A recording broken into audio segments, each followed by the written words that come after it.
Di Colony Labs, kami memandang kompetitor sebagai partner malahan. Karena apa? Karena di industri ini kita memang memerlukan yang namanya kolaborasi. Seperti halnya yang kami lakukan saat pandemi, kami melakukan kolaborasi dengan banyak digital agency, banyak software house yang ada di Indonesia terutama. Halo, bincang founder kali ini kedatangan salah satu founder digital agency di Bali, yaitu Colony Labs. Colony Labs merupakan salah satu startup yang survive di masa pandemi loh. Hebat ya. Yuk kita kenal dulu sama foundernya. Oke semua, perkenalkan nama saya Darmana, CEO dari Colony Labs.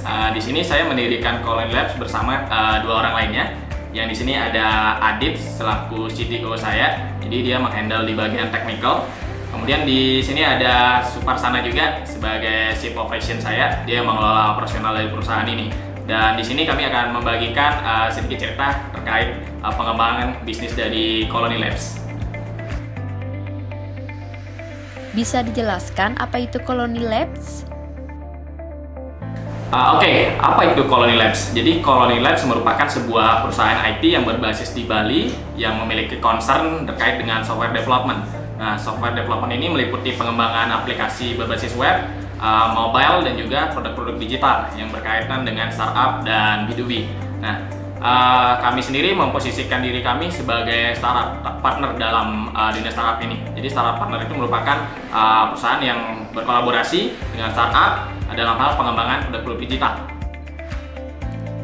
Mengapa mendirikan startup Colony Labs?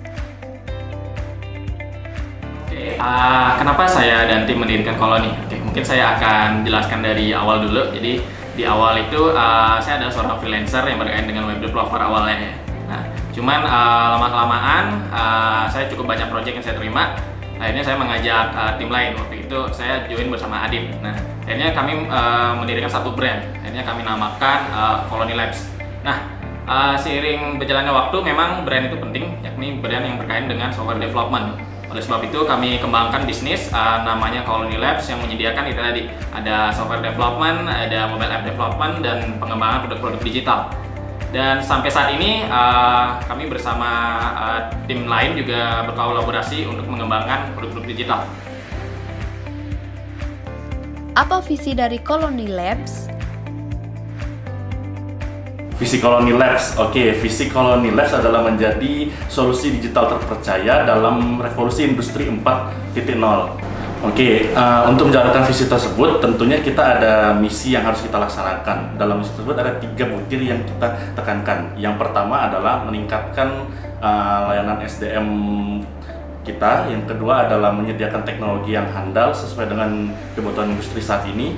Dan yang ketiga adalah ikut serta dalam mengembangkan ekosistem digital revolusi 4.0. Apa pencapaian yang pernah diraih dan sangat berkesan bagi kalian selama membangun startup?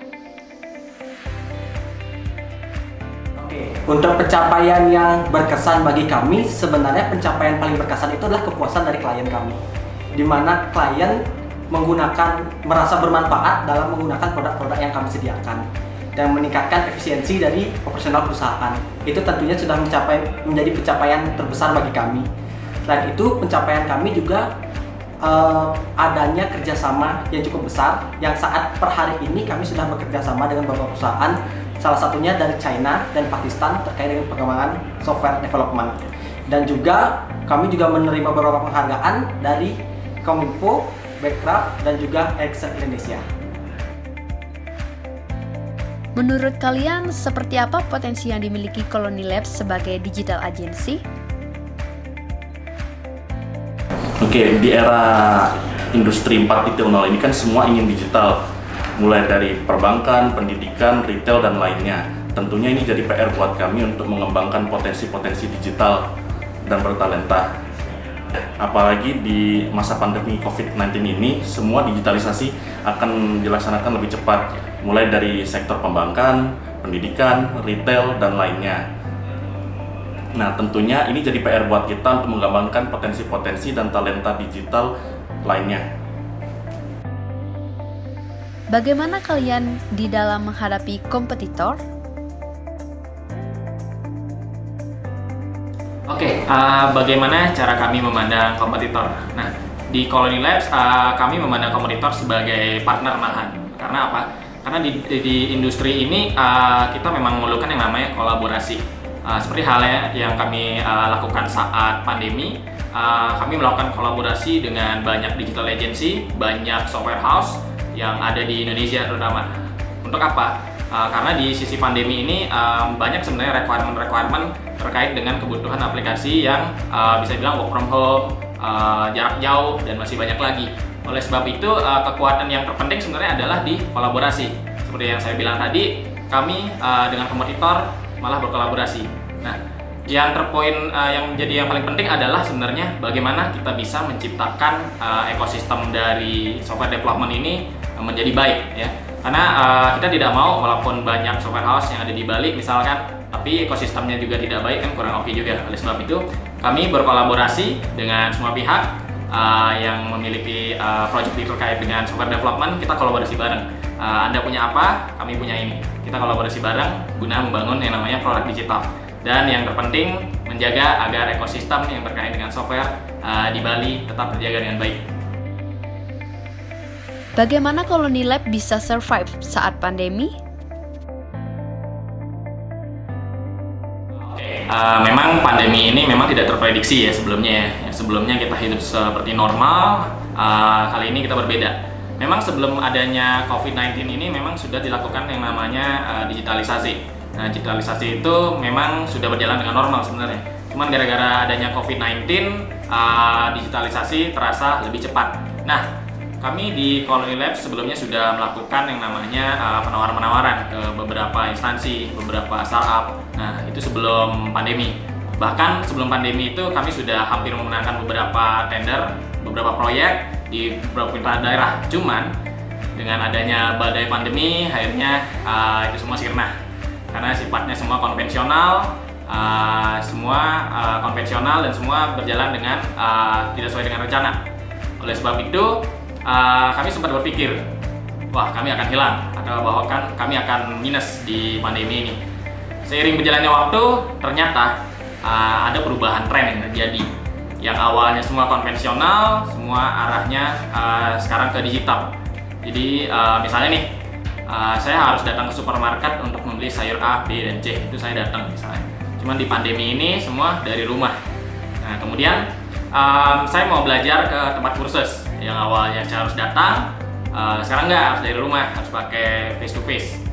Dan memang dari sisi pandemi ini ternyata membawa berkah bagi kami, karena memang semua go online, semua go digital. Secara request pengembangan aplikasi itu meningkat jauh. Jadi yang awalnya hanya aplikasi biasa, kini trennya berubah, lebih ke delivery service, lebih ke stock management, kemudian lebih ke yang salah satu yang paling banyak itu terkait video call juga, online learning atau pembelajaran jarak jauh. Nah, memang secara omset itu cukup signifikan, mungkin sekitar 150% dibanding year to year atau dari tahun ke tahun, itu di era pandemi. Nah, justru memang sesuatu yang tidak bisa kita prediksi ya memang ya. Itulah fakta dari pandemi yang kita alami saat ini. Jadi di balik sedihnya di pandemi ini, kita bisa meraih yang namanya omset tetap. Mungkin itu sih di pengembangan bisnis digital kita. Saat memulai membangun startup Colony Labs, posisi apa saja yang diisi oleh para founder? Oke, di saat pertama kali Colony Labs berdiri, itu awalnya kami semua developer. Jadi semua developer, tapi dengan jalannya waktu, ada suatu kebutuhan baru yang harus dilengkapi saat pengembangan bisnis baru, yakni terkait dengan bisnis dan juga legal. Nah, di awal-awal cerita memang kami semua developer, jadi ada request masuk, kami kerjakan, ada request masuk, kami kerjakan, kami deliver. Nah, cuman di sana memang ada ya seperti yang saya bilang tadi, kita perlu sebuah terobosan bisnis yang beda dan juga terobosan legal yang beda. Karena seperti yang saya bilang tadi, ketika kita berbisnis dengan sifatnya perorangan, memang ada banyak challenge yang kita hadapi, terutama terkait trust. Oleh sebab itu di tahun 2019 kami sudah resmi berbadan usaha. Oleh sebab itu dengan adanya badan usaha ini kami menjadi lebih pede dalam setiap proyek, dalam setiap kerjasama. Dan di sisi lain hal yang paling urgent dan paling penting dalam setiap handling bisnis adalah terkait legal. Jadi setiap project yang kita kelola itu harus menggunakan legal atau kerjasama yang jelas. Mungkin itu secara awal. Jadi di awal kita menyiapkan beberapa hal sebenarnya. Pertama, posisi developer itu pasti sebagai core of bisnis kita. Kemudian yang kedua, kita menyiapkan juga yang pihak yang menangani bisnis sendiri. Jadi di antara founder ini sudah mulai bagi tugas, walaupun semua backgroundnya engineer. Itu fakta menariknya. Tapi mau nggak mau, posisi itu harus diisi. Yang mengurus bisnis, yang berhubungan dengan klien, itu harus ada 1 orang. Kemudian yang mengurusi SDM-nya juga harus ada 1 orang. Jadi secara umum mungkin ada beberapa poin, yakni developernya sendiri atau technical, kemudian sisi bisnis, juga sisi legalnya sendiri.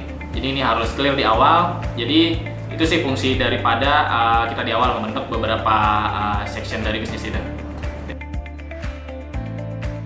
Apa rencana terdekat dari Colony Labs? Oke, apa rencana ke depan kami? Yang pertama itu kami tentunya akan mengembangkan solusi-solusi digital yang tentunya support dalam revolusi 4.0, khususnya di bidang B2B atau business to business. Selain itu juga kami berencana untuk mengembangkan dan melakukan research and development terkait dengan produk-produk digital yang apa sih nanti kemungkinan ke depannya bakal berpotensi bisa dipergunakan oleh industri atau dibutuhkan oleh industri.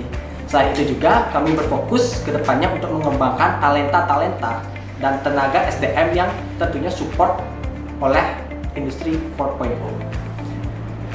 Oke, menambahkan dari beberapa poin tadi, jadi concern kita itu juga berkaitan dengan beberapa hal. Nah, revolusi 4.0 tentu tidak hanya sebagai sebuah wacana. Jadi kami hadir di sini sebagai penyedia solusi digital. Kami akan mengembangkan beberapa solusi digital yang berkaitan dengan misalnya AI, big data, misalnya data analitik, dan juga beberapa hal penunjang lain. Nah, sebenarnya tujuannya apa? Karena memang kalau kita mau mengejar revolusi 4.0 itu pasti jalannya masih panjang ya. Nah, oleh sebab itu kami sebagai penyedia solusi, tugas kami mengembangkan produknya, nanti dari sisi industri akan mengimplementasikannya. Jadi dengan kelebihan kami di sisi resource, tentu ini adalah potensi bagi kami untuk mengembangkan produk-produk digital yang berkaitan dengan revolusi 4.0. Mungkin demikian. Apa pelajaran yang bisa di-share bagi kaum milenial yang ingin membangun startup? Oke, mungkin ada beberapa pesan sih yang mau saya sampaikan terkait dengan pengembangan startup atau bisnis digital ya. Nah, yang pertama, pastikan dulu saat mendirikan startup itu harus ada beberapa hal yang harus diperhatikan. Yang pertama, antara founder pastikan sudah menetapkan goals atau target yang akan dicapai. Misalnya nih, antar founder sudah sepakat akan mencapai financial freedom itu misalnya ya. Nah, yang kedua, dari goals tersebut juga harus diimbangi. Yang pertama dengan komitmennya. Komitmen itu apa aja? Misalnya, saya komitmen untuk memberikan network saya kepada perusahaan ini, untuk membangun perusahaan ini. Atau saya komitmen untuk memberikan skill terbaik saya untuk perusahaan ini. Jadi komitmen itu bisa macam-macam. Yang kedua, tentunya harus konsisten. Jangan sampai 1 bulan, 2 bulan, 3 bulan saja konsistennya. Tapi ini sampai 3 tahun. Kami sudah berdiri dari 2016 sampai sekarang masih konsisten untuk mengembangkan produk digital sesuai dengan komitmen kami di awal. Nah, tentu hal ini juga harus dilengkapi dengan yang namanya learning. Jadi learning itu adalah kita harus bisa siap dengan adaptasi hal-hal baru. Misalnya nih, tahun ini mungkin teknologi A akan masih ada, cuman tahun depan pasti ada teknologi baru yang lebih efisien, tentu harus kita pelajari. Nah, ini tidak hanya soal teknologi, tapi ini juga soal tren terhadap teknologi. Nah, oleh sebab itu, seperti yang saya bilang tadi, learning juga harus kita lakukan secara berkala agar perusahaan ini setiap selalu ada dan tetap up to date di masa mendatang. Mungkin itu sih pesan saya kepada teman-teman di luar sana yang menonton video ini. Semoga apa yang kami sampaikan bermanfaat dan bisa menjadi inspirasi bagi teman-teman. Yang penting adalah itu tadi, tetapkan goals-nya, kemudian komitmen, kemudian konsisten pastinya, dan tentunya belajar hal-hal baru pastinya agar kita tetap up to date. Sekian bincang founder kali ini bersama founder dari Colony Labs. Jangan lupa like, comment, subscribe, dan share ke semua sosial media kalian untuk mendukung perkembangan startup teman-teman kita. Sampai jumpa di Bincang Founder Inovasi Bali berikutnya. Salam sukses luar biasa.